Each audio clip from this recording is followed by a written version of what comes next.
Mao ni sila karon mo hatag og mga pagpahayag mahitungod sa atong topic karon nga pagahisgutan. Ug karon mga igsoon sa gusto mo participate sa atong programa Sangka sa Katarungan, sa gusto mo tawag or mo text, tawag lang mo o text lang mo sa atong number ka pwede matawagan 0938-0334-295. Usbon ako 0938-0334-295. O karon mga igsoon, so way lang ay mga igsoon ato din ipadayon sa ato ang igsoon karon nga magpabarog sa maong tema karon nga atong pagatukion. Nga usbon ako sa atong tema, si Pedro maoy unang visible head nga gipili ni Ginoong Hesukristo. Mao na mga igsoon no. Ug alang sa atong pagpadayon mga igsoon ato din ihatag sa ato ang igsoon Silbert Dundoyano alang sa iyang pahayag sulod sa 10 minutos. Daghang salamat igsoon Jerry Okay. sa pinili nga nasod bugutan maayo nga moderator. Diretso din ta ka 10 minutos raman no. Mga igsoon atong ipabarog diri ngano nga ang pagtuong katoliko kusganon gyud nga nagtuo nga si Pedro mo'y unang gipili ni Kristo nga baseball head as a representative niya ingon nga mangulo nga makita dinhi sa yuta. Si Pedro gyud mo'y klaro nga iyang gipili. Now tingali akong iunadaan na mangutana ba nga mabasa ba sa Biblia nga gilitok ni Kristo nga si Pedro gipili niya nga visible head. Basig mo posible mo maabot man gyud ang pangutanaha kay labi na atong mga debater nga mahilig og litra por litra. Okay, now akong iklaro daan nga wa gyud tay mabasa litra por litra nga nag-ingon si Kristo nga si Pedro visible head sa iyang iglesia. Okay. Pero sama sa korte na to, dili man sabto na to nga kumo di mabasa ang litra o dili explicit, nga dili na lang dawato ng implicit. O kanabang gipasabot. Ang gipasabot. Siguro, wa tay makita sa Biblia po litra por litra nga si Kristo visible head. Sabi na, ang pulong visible is English. Di ba? So, sabton ba nato nga dili good visible head si Jesus Christ? Ito lang kay dili mabasa ang pulong visible. So, kana, hunahon na to. Now, sa Juan 10:16, si Kristo gyud ang visible head sa iglesia. Pero kinigong iglesia god gingharian mong guni. Nya ang background sa gingharian, kung mahingon kita gingharian na agyoy hari. Kunya ang hari na siya murag matawag na to right hand nga tinugyanan si Yahweh. Keys of the kingdom. Mo na iyang prime minister. So naay hari, na po'y prime minister. Ang background na sa Jewish tradition, kung tugyanan ka si Yahweh sa gingharian, leader ang imong posisyon. Natay example na Isaiah 22:21 o 22. Nga during that time si Prime Minister Shebna ang tinugyanan si Yahweh, ang leader niya tong higayuna. Usa ka dautan nga leader o wicked leader, wicked nga pangulo. Mao nang giingnan siya sa Dios nga kuhaon ang Yahweh o authority gikanimo og itugyanan ni Eliakim or Eliakim. Og mao lagi giingon diha nga nganlan ang iyang katungdanan og amahan o pangulo. Og kinigong iglesia nga gitukod ni Kristo, fulfillment ni siya sa gingharian nga ni David nga nawa wa na ikita. Restoration. Nga bali ang bag-ong David, bag-ong king sa gingharian sa Dios mao si Jesus Christ. New Covenant Kingdom nga si Jesus Christ ang gipunting ni David nga hari. So ang pangutana kinsa iyang prime minister. So wa tay laing gamiton sa exegesis, no? Ang Jewish tradition. Unsa man ang tinugyanan si Yahweh? Isaiah 22:21-22 gihimo na tong pattern nga second in command to the king na. Diyon tawgon lagi father o papa. Pero ang kalainan lang sa iglesia nga gitukod ni Kristo nga kingdom, dili ni siya militaristic kingdom ikumpara kang David. Hinon katong Old Testament dili pa man to mao gyud no kay sumala pa ni Saint Paul sa iyang gi-implied ang karaan lagi shadow sa Colossus. So katong Jewish religion shadow. So naay gipunting ato sumabot nga as a universal religion. Mao nang ni gawas ng pulong Catholic. Kaya giingon ana pag-describe ang true Church of Christ. Just like for example katong disciple of Saint John sa history wa na ni sa Biblia pero na ni sa ubang mga libro nga nagisugot og history. Si John nga si Ignacio nga disipulo ni Apostol Juan, iya gyud ang gitawag og Catholic. Ang iglesia ang gitukod ni Kristo. Sa rason nga kanunay ning gibalik-balik na mo mga CFD nga ang kang Kristo nga iglesia og gingharian pang universal. Comparing sa Old Testament nga for Jewish lang. Jewish. Kang Kristo for all. Na nganong klaro kayo nga si Pedro mo gi-elect, gipili ni Kristo nga mahimong representative niya. Una pa lang sa pag-announce niya nga magtukod sa iglesia, giklaro na niya nga si Pedro gyud katong pag-ingon niya ni Simon Pedro, Pedro, sa ibabaw niining batutukoron ko nga akong iglesia. Ang ganghaan sa hadis dili makabuntog niini. 19 ihatag ko kanimo ang mga yawi sa gingharian sa langit. Ang imong idili diri sa yuta, idili sa langit ang imong itugot. Di ba na gahom na sa pagka-leader? Di ba? Actually gahom na sa Dios. Kay Dios ra may makadili og magtugot. Diri masabot gaya nato implied nga ang Dios iyang gipili si Pedro nga mahimong representative ni Jesus Christ. Pero niadtong higayon nga napa si Pedro, wala pa aw napa si Jesus Christ. Si Kristo pa gyud ang nagdala kay siya man gyud ang pangulo. Pero nganong gi-announce sa Mateo 16:19 gitugyanan niya giyawi, parang mahibalo na tangdaan nga kung wala na ning king, automatic mo represent tong iyang representative. Di ba? So inana mo na kay gingharian gani gobyerno gani naagyo ni mangulo day na po representative ang pangulo like governor, mayor. That's why naay vice mayor o vice governor. Nga ang vice mayor o vice governor automatic mo dala mo buhat sa trabaho sa mayor o governor kung wala diha ng mga tawana. Si Kristo pa di kahibalo nga biyaan lang niya ang iglesia nga di siya mamilig representative niya. Di ba? Oh. So kung basahon nato ang Juan 21:15-17. Klaro kayo sa exegesis nga Katoliko. No? Pasanginglan ko ni Brad Douglas miyagi nga is exegesis to. Okay. Nakasabot ko anang duha ka termino.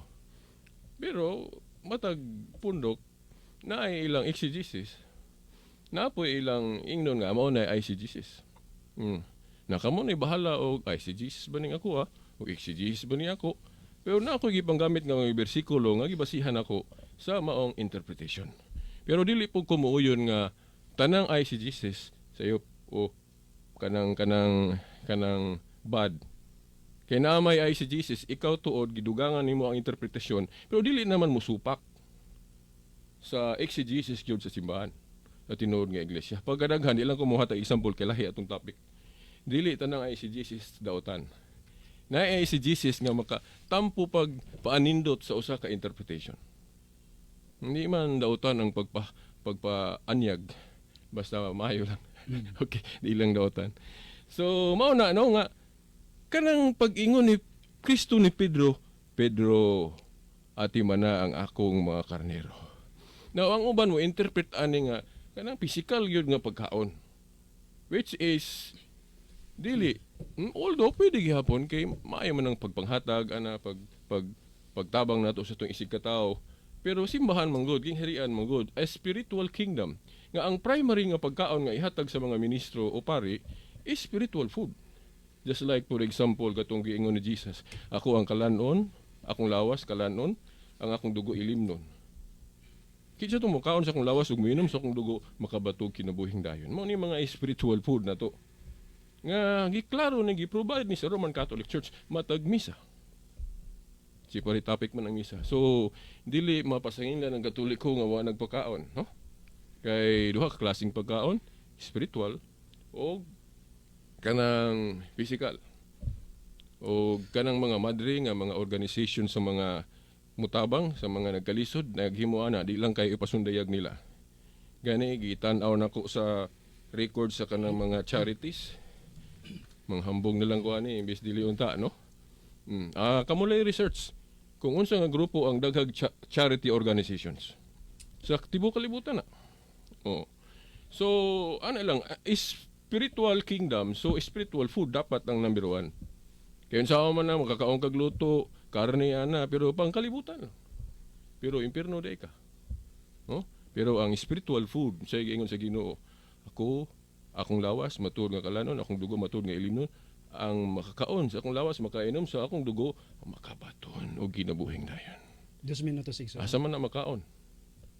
Well, nasa breaking of the bread nga gitawag sa Katoliko karong Santos nga misa. Unyag, mao ginay primary worship sa Christianity kay mao na gitulo ni Jesus Christ. Mao na nga ang among panagsimba, misa gyud di gyud mawala ng misa. Pasaylo ako sa pag tandi sa uban nga ang ilang worship murag kanang nasa nang kanta-kanta lang ba murag kanang nang singer then si tawagan na. Oh, ina na lang. Pero ang worship gyud sa early Christian breaking of the bread. Di na liturgy of the Eucharist mo na gitawag sa among katekism. So mo na nga sa among misa di gyud wad-o na among highest form of worship of Christianity gyud misa man breaking of the bread kimo man tudlo ni Kristo. Wala ko igong panahon. So siguro sa mga objection ani ato na lang hisigutan kung natay tagaan tag panahon nga matubag sa mga objection. So mao na nga by the way katapusan moingon ko ang katawhan gud ni Kristo, mga karnero ni Kristo universal tanan. Unya si Pedro mo iyang gitahasan ana. So kana klaro mo sabot si Pedro ang universal pastor sa iglesyang gitukod ni Kristo kay ang among obispo limited raman dahil si subtipolog lang ubang obispo sa ubang lugar limited po ilang pagkapastor pero ang kang Pedro ang pagkapastor na ni Jesus Christ kay tanan unsa may karnero ni Kristo universal tanan. So ang trabaho ni Kristo ay ang gipatrabaho ni Pedro klaro kayo sa Juan 21:15-17 office o katungdanan sa pagka-universal pastor. So rira ko taman kay wala igong oras mubalik lang ko sa mga pangutana unya kung naa. Yan sa kabra basi di na. Okay, daghang salamat no sa pahayag karon sa atong ison gikan sa Catholic Faith atong ison Brother Silbert Dunduyano sa topic nga atong i-open karon mga ison. Salamat kayo no sa atong igsoon. Silbert Dunduyano sa Catholic Faith sa topic karon nga atong gipanagtukian mga igsoon. Kay mga igsoon sa adli pa tong padayon no sa sunod nga speaker anihon na ta sa mga pangutana kung naay mga pangutana gikan sa pinili nga nasod. Naay pangutana? Okay, pinili nga nasod. Okay. Anhita sa atong igsoon sa pinili nga nasod giliwas og pahiuli atong igsoon Brother Edi Baludo alang sa iyang pangutana. Tulo lang ka pangutana nato igsoon. Sige. Ito lang kuanon. Dayon ato lang ikuan nga usa ka minuto nga pangutana, usa ka minuto nga tubag. Okay, pwede ta mo create og premise gikan aya ang pangutana. Okay? Okay. Okay, atong Salamat. igsoon Brother Edi Baludo. Okay, mayong hapon, Brother Silbert. Ay nga pon Brad. So, sa tema nga imong gipamatud-an nga ang katungdanan ni Kristo isip Santo Papa o sa Ginoo o gipasa ni Kristo kang Pedro.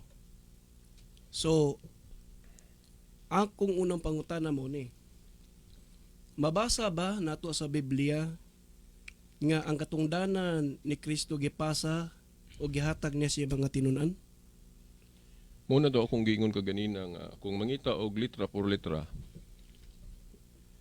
di ko kahatag pero base sa akong giingon sa masabot sa kanang gitawag implicit statement ana sa mga bersikulong akong gihatag kaganina. Kung akong mabasa sa Biblia, bisa di ko mogamit og implicit. Explicit akong gamiton. Kay uyon mas Biblia. Ang duha ka matang sa pagtuon. Kung akong mabasa sa Biblia, nga wala gihatag o gipasa ni Kristo ang iyahang katungdanan o pagkasanto papa sa iyang mga apostoles, uyon ba ka na makaka? Walay litra por litra pod kung litra por litra mo imong gipangayo wa poy litra por litra sa Biblia. Kung akong nga basahon, nag-ingon si Kristo nga wala niya gihatag ang iyang katungdanan sa pagka Santo Papa kang Pedro. Wala ang maglitok si Kristo ana. Kana kung mangita po kag litra por litra mo na tubag. so Okay. sumala sa Mateo 23:9 nga mingon si Kristo siya mga tinunan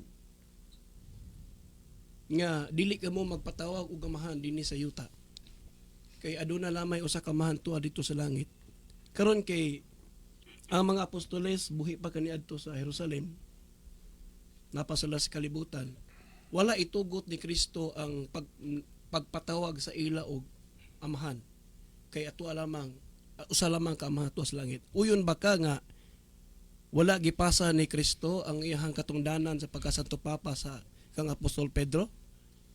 Kana implicit man na. Uyon ka na o dili? Muuyon unta ako kung parehas ta og sabot ana no. Na dili ko muuyon tungod kay sa among pagsabot gud anang pag-ingon no, ni Kristo ayaw pagtawag og amahan diri, dili na siya literal no. Sa siyensya sa pagtuon sa Biblia dunay kanang gitawag hermeneutics. Usa sa atong dapat masayran nga dili tanan litra por litra na gitawag allegorical o ang kanabang pinasumbingay nga pagsabot no. Kay kung literal na pastilang daghang matamaan nato ana kanang leader sa pamilya ay amahan man na. Okay, Kung sunod. tay sa patiwas sa sakon pa koy time. Okay. Si Pablo gani as a minister, no? Unang Korinto 4:15. Ingon siya amahan siya sa maayong balita. Si Abraham amahan sa pagtuo. So something wrong, no? Kung basahon ko nang ang interpretation good nga pasumbingay ana, basahon yun na gikan sa bersikulo 1 sa Mateo 23 hangtod sa bisag 12 lang. Nga ang gibirahan ni Kristo diha nga dili ang ayan tawag og amahan katong mga Hudiyo, mga leader nga na mapahitas-on. Okay, wala Bisag na. ayo na. Okay, last. Pagutan na. Muyon ba ka o dili nga naidaghan ang mga paggamit anang pulong amahan? Yes. Di lang kayo sa lang. Muyon ba ka? Katapos ang pangutana na, katapos ang pangutana. Nga Okay. akong balikod ipatin-aw lang nako nga muyon ba ka o dili nga kining pulong amahan daghan ang paggamit ana dili lang kayo sa lang. Mo yun ko. Mo gali na iprueba gali hinoon nga dili sayop ang pagtawag namo ni Pedro iyang katungdanan og amahan. Sa sakto nga pagsabot. Okay na peras. Okay, uban na imong tubag, mana. Sige, ana pa? Ano pa? O sige. So akong punan to no nga ang pagsabot gud anang Mateo 23 nga nasuko uwa ka gusto si Kristo sa batasan sa mga leader atong higayon na mga Hudiyo. Kay mapahitas-on. Oh. Naasunaon na ni Kristo kay ang iyang gusto gud ang leader or teacher actually di raman amahan niyang inita niya ang gamit niyang term hasta ng pulong teacher dili tawagon bisan kinsa diri pero di po na literal ang ipasabot niya kadto laging mga mapahitas-on kay gusto niya nga kung leader gani ka magpaubos ka kay ang magpaubos ipataas ug ang magpataas ipaubos. So kung imo nang sabton Mateo 23:11-12 ba na nga ang magpataas ipaubos ug ang magpaubos ipataas. Okay, wala Sama oras. naman nagdiingon siya nga ang magpaubos nganlan og taas nga titulo. Okay. Wala time na mi Wala time. explain. Okay. Daghang salamat no sa pangutana sa atong igsuon gikan sa pinili nga nasod Gilo si Payuli atong ison Brad Eddie Baludo sa iyang clarification para sa topic karon nga giskutan sa atong igsuon Brad Silbert Dunduyano. Alang sa sunod mga igsuon nga mangutana ani gyapon ta sa atong igsuon gikan sa pinili nga nasod Gilo si Payuli atong igsuon Brad Douglas Mugawa Arutsa. Okay. Okay, daghang kay salamat sa atong host, Brother Jerry Mugawa Rotsan. Of course, daghang salamat sa atong mga binating tigpaminawan din sa atong programa Sangka sa Katarungan. And of course, especially sa ato ang speaker karon na sa affirmative side, Catholic Faith Defender Brother Silbert Adriatico Dunduyano. Brother, may hapon diha nimo. Unya, sumala sa ingi kapadayag maigsuon nga mahitungod kang Apo San Pedro ingon nga representative o puli nga pagka visible head sa Ginoo sa iyang iglesia nga gituko di ba sa kalibutan. Ang akong unang pangutana, Brad Silbert, kini bang pagkabalaang amahan sa Ginoo mao ra ba pud na ang pagkabalaang amahan ni Pedro? Mao o dili? Personally, dili ka awat si Pedro kang Kristo kay wa gitoy sa iyang pagkatao, wa gitoy mansa, di ba? Oh. Now, ang among gipasabot ng Santo Papa referring to the office katungdanan, no? Nga balaan ng katungdanan kay tukod na ni Kristo. Palingkod niyang tao ana nga dapat unta gyud ang mangulo maglikay gyud sala. Kay balaan man ang katungdanan. Pero it does not mean nga ang taong galingkod ana nga di gyud makasala, di gyud masipyat. Sama gud anang katungdanan sa mayor o gobernador. Kung but naon di man na daotan. Asa man ang daotan ana kung ang galingkod ana muhimon nagsupak sa iyang katungdanan. Di ba? So ang balaan diya sa katungdanan ni Pedro ang iyang katungdanan. Ang personal lahi na ng istorya kay hukman po siya sa iyang personal. Mo na itubag. Okay, follow up nga Okay. pangutana. Okay. So, nga pangutana? So kay ang pagkabalaang amahan sa Ginoo dili man mao ang pagkabalaang amahan ni Apostol San Pedro. Buot ba nimong ipasabot nga ang pagkabalaang amahan sa Ginoo pwede lang bisan kinsa mo imugamit nini? No, ang leader kay sa pamilya tawag ko na tug amahan, di ba? Unya sa Biblia pod daghang mga example nga kung leader ka, it does not mean nga limpyo gyud ka. Naagyoy mo masipyat yun. Si David ay leader man to. Hari pa gani oh. Sipyat kasala si David. Si Pedro, sila mga apostol tanan, si Kristo ang gapili pero mga sipyat man. Nakibalo na mo kinsa kay mga apostol nga sipyat personally. Pero it does not mean na wala ang office. Naari hapon o puli-pulihan ang katungdanan kung mabakante. Last nga pangutana. Okay. Mr. Moderator, naapa o wala na? Okay, naapa. Katapusan. Okay, last nga pangutana. Okay. Gigamit nimong analohiya ang pagka-mayor. Akong pangutana. Buot ba nimong ipasabot nga kining pagkatungdanan sa pagka-mayor pwede po nimo na pwede po na gamiton si bisan kinsa nga mo gamit? Kung maili ka sa amala sa atong balaod, maili ka as mayor, magagamit na ka ana o gobernador, maili ka Ang as akong gobernador. pasabot, of course, pagkahuman sa election usa ra gyud na mayor. Yes. Apan imong gigamit nga usa ka analohiya nga sama sa mayor na si representante. Mm-mm. So ang gigamit naman nimo na ingon nga analohiya sama sa pagkabalaang amahan sa Ginoo nga pwede gamiton ni Pedro. So akong gisundan ang imong analohiya sa kalibutan nga ang pagka-mayor. Buot pa nimo pasabot nga ang usa ka elected nga mayor pwede po na gamiton ang iyang katungdanan sa bisan kinsa lang. No, ang kinsa lagi mapuli niya, siya na pod. Pero kung di pa siya mapulihan, dili. Oo. Okay. Mo na siya. Okay, salamat taas pa, kayo taas. sa atong pinanggang igsoon Brother Silbert Adriatico. Dundin na may hapon atong tanan. Okay. Ingat po. Okay. Okay mga igsoon, daghang salamat no sa pangutana. Sa lain na usab nga pangutana sa atong igsoon gikan gihapon sa pinili nga nasud giluwas ug gipahuli. Okay. Napay laing mangutana? Okay, wala na. Nga pamaagi. Ang mga apostoles dinihog ni Ginoong Kristo, wa gyud mag-ila ug nung ka nga gituboy nila nga si Pedro, Santo Papa. Kaya there is only one Holy Father and that is the Son of God magsun migala Okay, wala tayo oras. sa bagong testamento. May hapon ka natong tanan. Okay mga igsoon, daghan kayong salamat no sa pahayag sa atong igsoon Douglas Mugawa Arutsa sa pinili nga nasod giluwas ug gipahuli para pagpatin-aw gyud sa topic nga atong gisgutan karon. Pero sa dili pa ta mo padayon sa ato ang next speaker alang sa summary ug rebuttal sa atong tema karon. Ato nang pasalamatan ang naki-join live nato sa Facebook diha ni Brother Samsam Sumugat watching. May hapon nimo da Brad. Sister Alma Agapay Lakaya watching from Bara. May hapon ninyo diha tanan te diha sa Bara. Usab diri ni Jules Carson Aniag watching from Sindangan. May hapon usab ug diha ni Sister Judith Mugawa watching. Mayong hapon nimo diha sis. Okay, salamat kayo sa pag-follow sa atong programa Sangka sa Kamatuoran. Ug karon mga igsoon alang sa atong papaden ato din ihatag sa atong igsoon gikan sa Catholic Faith atong igsoon Brad Silbert Dunduyano. Kaya salamat, moderator. Amigo na akong Jerry Arocha. Igsoong gwapo. Duha ka gwapo nga Arocha. Okay. Okay, ditso din ko no. Dili tinuod nga si Jesus Christ lang ang Holy Father. Even God the Father, Holy Father said. So dili lang usa ang persona nga sa Holy Father. Kay ina may God the Father. God the Son. Holy Father, puros na amahan. So dili si Jesus Christ lang ang Holy Father. Dayon kanang naghisgot siya exegesis, eisegesis. Pero actually kini mga term imbento ra man ig tao. Way bisan usa ka apostol ang nagamit ani nga mga termino. Di ba? Pero mao lagi nga may dautan no. Og unsay mao na exegesis, well, mo na atong tuan. Pero ako lang i-preempt nga dili tanang eisegesis sayo. Mohatag na ko example kung mao na topic nato about exegesis, eisegesis. Nakaron ang gihimo ni Brad Douglas kaganina bisan si Brad Eddie sa argumentation na kahimo sila o ganang gitawag og fallacy, strawman fallacy. Kay ilang unsa man ang strawman fallacy kana bang muhatag kag argumento nga imong gub-on nga mao kunohan ay argumento sa imong kontra. Mo na strawman fallacy.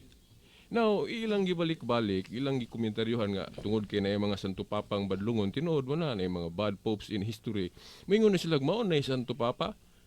Ilang gipasabot nga sa Sa karakter ko na amoy gipasabot na to. Nga ako nag-ingon ako ganina kanang titulo gali nga Santo Papa, Holy Father, referring to the office.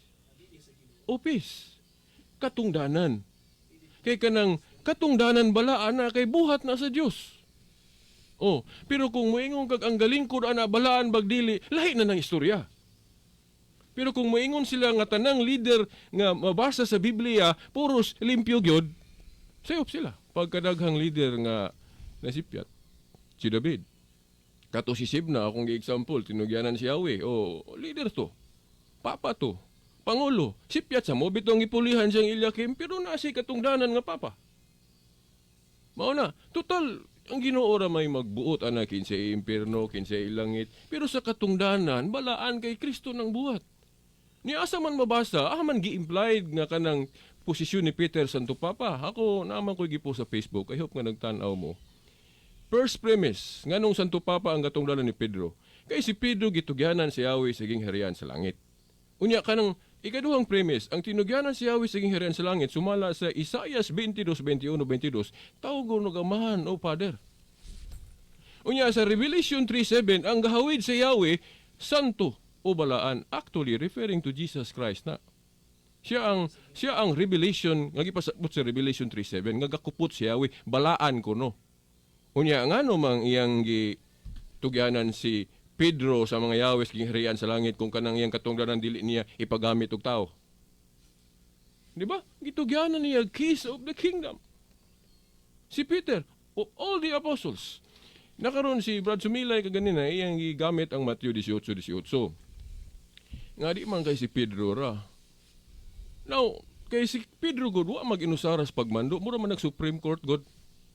Oh, nga na si mga kauban sa pagmando, mo nang gi 18 giingnan sila nga kamo unsay inyong idili og itugot sa langit. Pero ang primacy o Chief Justice ba para sa Supreme Court, Peter, Matthew 16:19 kay sa Matthew 16:19 si Pedro gitugyan nag Yahweh. Sa Matthew 18:18 ang ubang mga apostolo maghisgot og Yahweh si Kristo dito.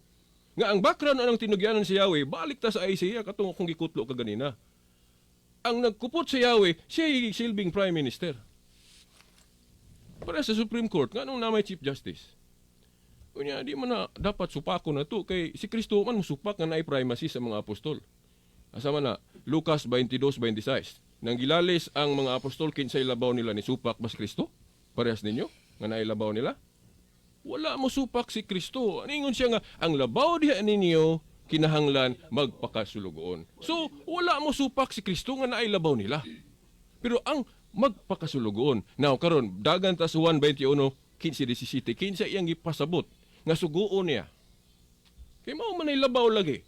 Katong suguon niya, naaman ta ng apostol dito sa Juan 21:15-17. Nganong si Pedro raman niyang giingnan, Pedro, ati man na ang akong mga karnero. Di ba ka na nga buhat pagkapastor na, pagkasulugoon na? Chief servant? Na ang ubang mga apostol, nganong si Pedro na giingnan. Sumaw na nga si Pedro, gyud gipasabot ni Kristo. Nga mo represent niya, kay kanang pagkapastor ni Pedro, ag iya na, nga naman. Kay tanang karnero ni Kristo, god, yang gipasabot. Mga karnero nako Pedro ati mana. Universal pastor, kinsa may universal pastor? Jesus Christ man na. Kinsa may pangulo sa tanan. Pero nganong iya man ang gitahas ni Pedro? Kay ang among obispo, dayo si Suplipulog naman. Ang among unsa pa na mga obispo na mo, limited ang ilang pagkapastor. Pero kining kang Pedro, ang kang Kristo ni. Kay ang kang Kristo nga mga katawhan, mga karnero, tanan, universal. So mao na, Pope. Oh, ano si Pedro may ang giing na anak? Now, kung mangita mo litra por litra, ipabarog sa po ninyo ng inyong litra por litra kung kana inyong leader mabasa ba nga siya Santo Papa. Huh? Now, uingon mo og karakter, I hope nga di na ninyo nausbon ha kay kung naabogado, ma-charge yung mog Stroman Palace. Wala ko mo argue nga kanang titulo nga Santo Papa referring to the character of the person holding the office. So ako mag-ingon. Now, dapat lang unta pod nga ang ilang karakter mauyon pod sa ilang katungdanan. Pero historically, pagkadaghang leader nga nangasipyat, basta kung nagmayor o gobernador, maayo man na ilang katungdanan kay leader, pero anong daghan mang atong pangsawayo nila. Kay dili gyud sila kapasar sa ilang katungdanan. Ingon na po ng mga leader, si Pedro Dayo, gitugyanan niya Yahweh, ano malagay, na may background nga gilimod niya sa Kristo. Gitawag pagali siya, bawa sa taras. Nya humana to giingnan ni Kristo to. Hatugyanan ka na ako giawi, Pedro. Nya giingnan siya pahawa sa tanas kay na siya nasulti nga wa mahiuyon sa nood. Na kung limpyo na inyong leader, adili na mao leader nga gipasabot sa Biblia kay si Pedro si Piat. Oh. Pero di ko mutuo nga inyong leader wa jud nay mansa no. Kung alam mo siguro kita. Kung alam mo kita. Kay dili man mo Dios. No? So mao na ba? 60 segundos. Wala na gyud. Pagkadaghan pang akong linya diri. Holy Spirit representative. Representative ang Holy Spirit no Living Translation. Wala pod giingon dito nga si Pedro dili. Now ang atong bersikulong gigamit lahi. Now bisan ka ng obispo gani representative man na. Pero na ay distinction. Nindot og ako ning ikuan kini pong managsama nga giingon sa mga apostolos ang ipasabot ana ilang trabaho nga managsamang magtutudlo. Pero kung maghisgot tag primacy dagan tas Lucas 22:26 nga naay cheap. Labi nagbasahon ng Revised Standard Version nga kanang suguon sa Ginoo nga moy dumala sa tanan cheap na. Oh, Lucas 22:26. So wala na ko madala akong Revised Standard Version diri o King James leader. Okay. So mao na. Daghang salamat wa na igong panahon. Okay, daghang salamat sa summary rebuttal sa atong igsoon nga diin mo'y affirmative side sa atong topic karon nga gihisgutan. Lalain atong igsoon Brad Silbert Dunduyano sa atong topic karon nga gihisgutan. Okay nga sa atong topic karon nga gihisgutan si Pedro may unang visible head nga gipili ni Ginoong Hesukristo. Mao ni ang iyang pagpabarog usab mahitungod sa ato ang topic karon gisgutan. O karon mga igsoon kay wala namang antay igong oras ug higayon mga igsoon. Ato na lang pasalamatan ang mga join live nato through Facebook mga igsoon sugad gay nahantod karon gikan sa atong pagsugod gay nahantod karon ug usab sa atong mga representative sa atong programa Sangka sa Katarungan gikan sa Catholic Faith atong igsoon Brad Jun Banal, Silbert Dundoliano, pinili nga na sa Bilos Gipayhuli, Brad Douglas Bugawa Arutsa, Idi Balodo, ug sa Congregation of Yahweh, Elder Edgardo Sumilay ug sa Rock Christ Jesus atong igsoon Clemente Luntayaw. Ug karon mga igsoon, mag-uban-uban na lang ta sa sunod higayon sa samang takna, sa samang stasyon. Sa ngalan na lang sa radio manager ni maong stasyon atong Sir Edgar Dagomo ug sa atong technician nga naspikas lawak Sir Expedito Tax Ilumba kini inyong ubos nga igsoon Jerry Mugawa Arutsa. Ang pulong sa Dios nag-ingon 7:21 sa basahon ni Apostol San Mateo, dili tanan ang mag-ingon kanako Ginoo makasulod sa harian sa langit kundi kadto lamang nagatuman sa kabubuton sa akong amahan nga naa sa langit. Mayong hapon ug dalaygon ang Dios. Tatak RMN. OT ng OT.